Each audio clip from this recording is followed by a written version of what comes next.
Suceder o menor da casa.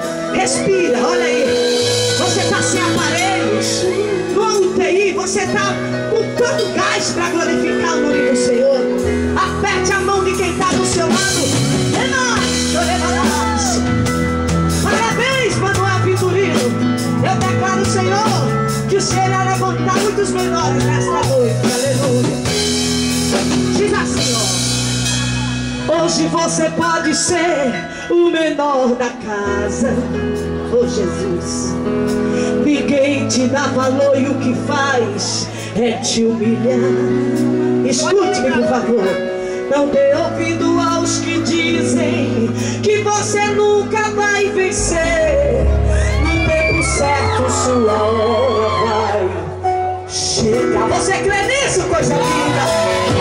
Você fez tantos planos, mas alguém se levantou, menino, dizendo você é apenas mais um sonhador. Deixa quem quiser falar, viu, minha filha, que você sonha demais. José também sonhou, e o que aconteceu? No entanto, ele foi eleito a governador.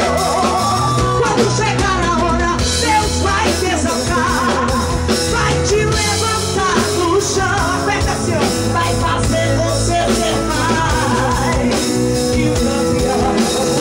Quando chegar o tempo e a noite romper, o novo sol irá brilhar.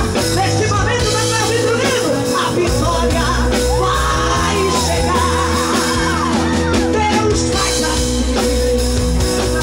Ele pega quem foi humilhado e faz surpreender.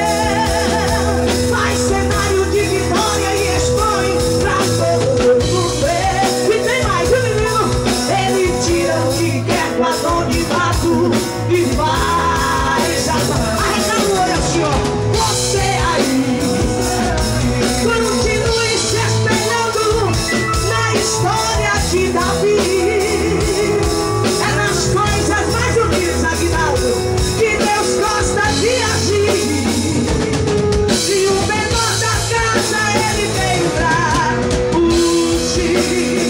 É você, Deus te escolhe, Deus te capacita, Deus te coloca de pé, e Satanás não vai conseguir te derrubar, porque agindo Deus, quem impedirá?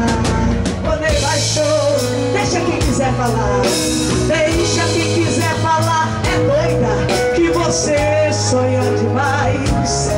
José também sonhou. O que aconteceu? Vai!